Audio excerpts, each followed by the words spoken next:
தண்டிக்கக்கூடியது யமனாகவே இருந்தாலும் தட்டி கேட்கக்கூடிய குணம் கொண்ட மேசராசிக்காரர்கள். சங்கடங்கள் இருந்தாலும் சாதித்து காட்டுவார்கள். சகிப்புத்தன்மையோடு கடந்து செல்வார்கள். சரித்திரம் படைப்பார்கள். 3ஆம் இடங்கிற முயற்சி ஸ்தானத்துல குரு பகவான் இருந்து அவருடைய பார்வை பலனால நிறைய நல்ல விஷயங்கள் இவர்களுக்கு நடக்குது. அப்ப மேசராசிக்காரர்களுக்கு அந்த புகழை கொடுக்கக்கூடிய கிரகம். புது வண்டி வாகனம் அப்படிங்கிற விஷயத்துல பழச கொடுத்துட்டு நிறைய செலவினங்கள் வரக்கூடிய பொருட்களை மாற்றி அமைப்பீங்க. ஒரு பயணப்பட்டு ஒரு விஷயத்தை போய் சாதிப்பீங்க. நிறைய தடைப்பட்ட காரியங்கள், முடங்கிக்கிட்டு இருக்கக்கூடிய காரியங்கள்ல கூட கொஞ்சம் விழிப்போடு இருந்து இந்த குரு பகவானுடைய பார்வை பலத்தால நன்மையான ஒரு விஷயங்கள் இந்த ஆண்டுகள்ல உங்களுக்கு நடக்க இருக்கு.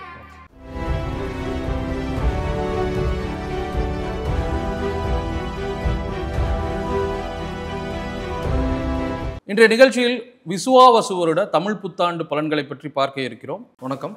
வணக்கம். குரு வாழ்க, குருவே துணை. மேன்மையான குணங்களால் தங்களை மெருகேற்றிக் கொள்ளக்கூடிய மேதகு மேசராசி நேயர்களுக்கு வரக்கூடிய தமிழ் புத்தாண்டு என்ன மாதிரியான பலன்களை தரப்போகிறது?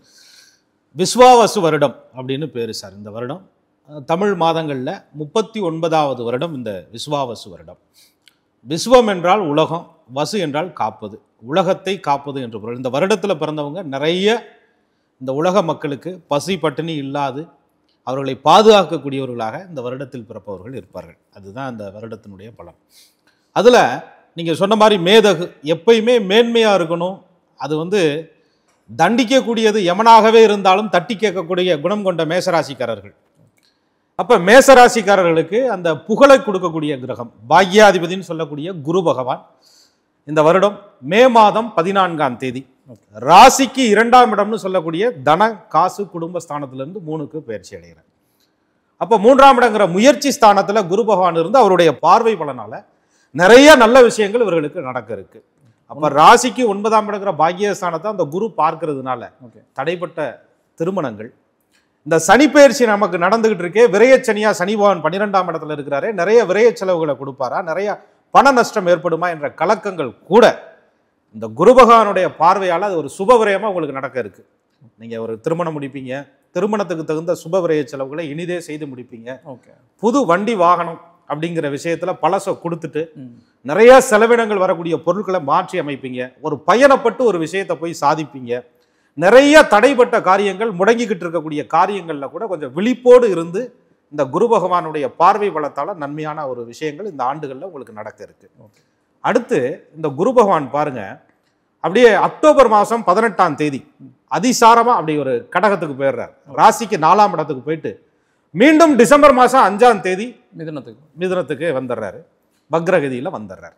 அப்ப இந்த குருவினுடைய பலன் சில மாதங்கள் உங்களுக்கு டிஸ்டர்பா இருக்கும்போது அந்த சனி 12ல் இருக்கிறதுனால நிறைய நம்பிக்கை மோசடிகள், நீங்க யாரையாவது நம்பி பணத்தை கொடுக்கறது, ஒரு முறையற்ற ஒரு சேர்க்கைகள், நட்புனால உங்களை நீங்களே ஸ்பாயில் பண்ணிக்கிறது, உணவு சம்பந்தப்பட்ட விஷயங்கள்ல கவனம் இல்லாம உடல் உறுப்புகளுக்கு நீங்களே எதிரியாக செயல்பட்டுக் கொள்றது, எண்ணெய் பதார்த்தங்களை விரும்பி சாப்பிட்டு கொழுப்பு சம்பந்தப்பட்ட பிரச்சனைகள்ல மாட்டிக்கிட்டு அவஸ்தைப்படுறது, பொதுவாக பெண்களுக்கு மாதாந்திர பிரச்சனைகள்னால சில அவஸ்தைகள் உண்டாகிறது. அப்படிப்பட்ட ஒரு காலங்கள் எல்லாம் அந்த ஒரு சில மாதங்கள் இருக்கும். கொஞ்சம் கவனமா அக்டோபர் 18ல இருந்து டிசம்பர் மாதம் 5ஆம் தேதி வரை கொஞ்சம் விழிப்போடு இருக்க வேண்டிய ஒரு காலம்.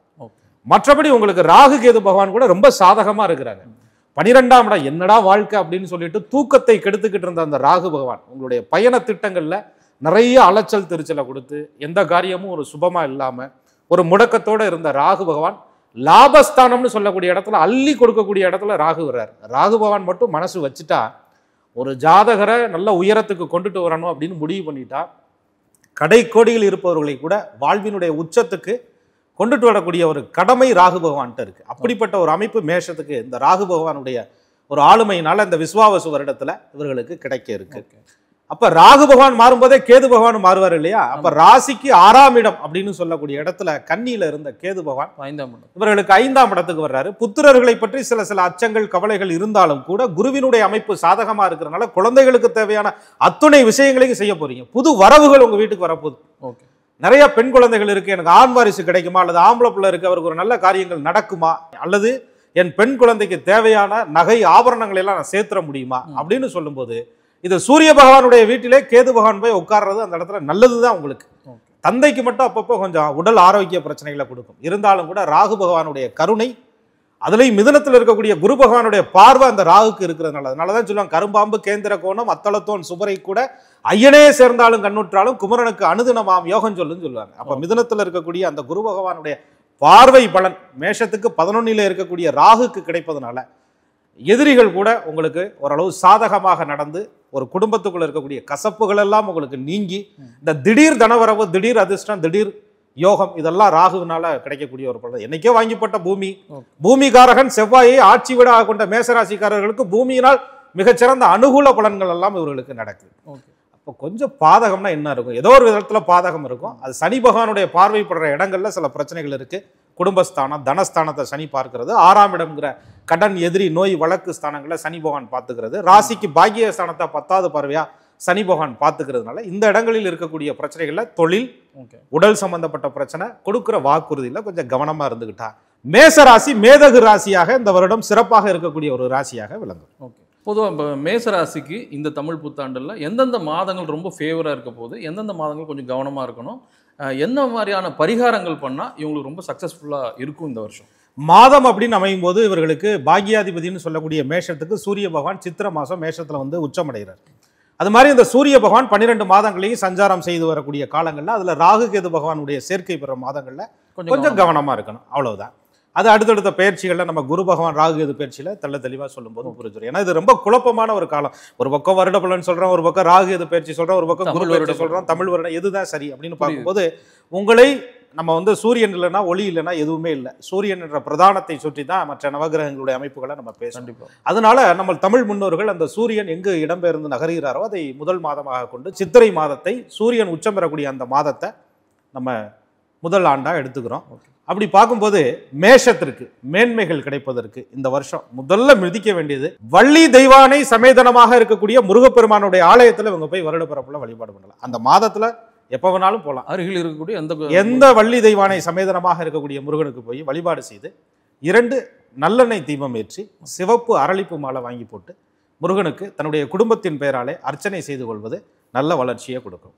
அடுத்து இந்த மாதத்துல ஒரு அற்புதமான ஒரு நாள் சித்திரை மாதத்துல வரக்கூடிய சனி பிரதோஷம், சனிக்கிழமை என்று பிரதோஷம் வருது. அந்த சனி பிரதோஷ நாள்ல அருகில் இருக்கக்கூடிய சிவாலயங்கள் சென்று சிவபெருமானையும் தேவியையும் வழிபாடு பண்ணி அங்க உள்ள நவகிரகங்களை 9 முறை முறையாக சுற்றி வழிபாடு செய்து எனக்கு ஏற்படக்கூடிய சனி பகவான் குருவினுடைய பயிற்சி, இந்த வருடத்தில் இருக்கக்கூடிய ராகு கேதுவினுடைய பயிற்சி மிகச்சிறந்த நல்ல பலன்களை தரணும்னு அந்த சனி பிரதோஷ நாள்ல வேண்டிக்கிறது ரொம்ப சிறப்பு. அடுத்து இந்த வருடத்திலேயே சித்திரை மாதத்துல வரக்கூடிய சித்ரா பௌர்ணமி அன்று மேசராசியில் பிறந்தவர்கள் அர்த்தநாரீஸ்வரரை வழிபாடு செய்யணும். திருச்செங்கோடா இல்ல அருகில் இருக்கு திருச்செங்கோடு அர்த்தநாரீஸ்வரர் வாய்ப்பு இருப்பவர்கள் செல்லலாம். இல்லை என்றால் மானசீகமாக நினைத்து, இல்லை என்றால் மானசீகமாக இருந்த இடத்துல இருந்தே வழிபாடு பண்ணலாம். தாய் தந்தையர் இடத்துல ஆசீர்வாதம் வாங்கிக்கிறது. கண்ணுக்கு முன்னாடி தெரிஞ்ச அப்பான்னு சொல்லக்கூடிய தந்தை இடத்திலும் தாய் என்று சொல்லக்கூடிய அம்மாவிடத்திலும் பொற்பாதங்கள் பணிந்து அவங்க மறைந்திருந்தாங்கன்னா அவங்களுடைய திருவுருவ படத்திற்கு முறையாக மாலை அனுபவித்து அவர்களிடத்துல இந்த வருடம் எனக்கு சிறப்பாக இருக்க வேண்டும் என்ற ஆசீர்வாதத்தை வாங்கிக் கொள்ள அர்த்தநாரீஸ்வரருடைய அருள் பூரணமாக மேசராசிக்கு கிடைக்கும். திருநங்கையரோட ஆசீர்வாதம் நிச்சயமா வாங்கிக்கலாம். அவங்களுக்கு உதவிகள் செய்யணும். சும்மா ஒருத்தர் ஆசீர்வாதம் எப்படி பண்ணுவாங்கன்னா சார், நிறைய தான தர்மங்கள் செய்யணும். பொதுவாக அந்த மேசராசியில பிறந்தவங்க இந்த வருடத்துல துவரம்பருப்பு தானம் கொடுத்து வருவது நல்லது. அருகில் இருக்கக்கூடிய ஆசிரமங்களுக்கு, குழந்தைகள் வளர்க்கக்கூடியவர்களுக்கு, அந்த கோவில்களுக்கு துவரம்பருப்பு தானமாக கொடுத்து வருவது, உங்களால் இயன்ற அளவு வாங்கி கொடுத்து வருவது மேஷத்துக்கு மேதகு ஆண்டாக இந்த வருடம் இருக்கும். ஓகே, எவ்வளோதான் நீங்கள் வந்து அருகில் இருக்கக்கூடிய கோயில்கள் சொன்னாலும் ஏதாவது ஒரு ஸ்பெசிஃபிக்காக ஒரு கோயில் சொல்லுவீங்கன்னு நேயர்கள் எதிர்பார்க்குறாங்க. அந்த கோவில் என்ன கோவில்? மேஷம் அப்படின்னு சொன்னாலே நமக்கு முருகப்பெருமான் தான் ஞாபகத்துக்கு வர்றாரு.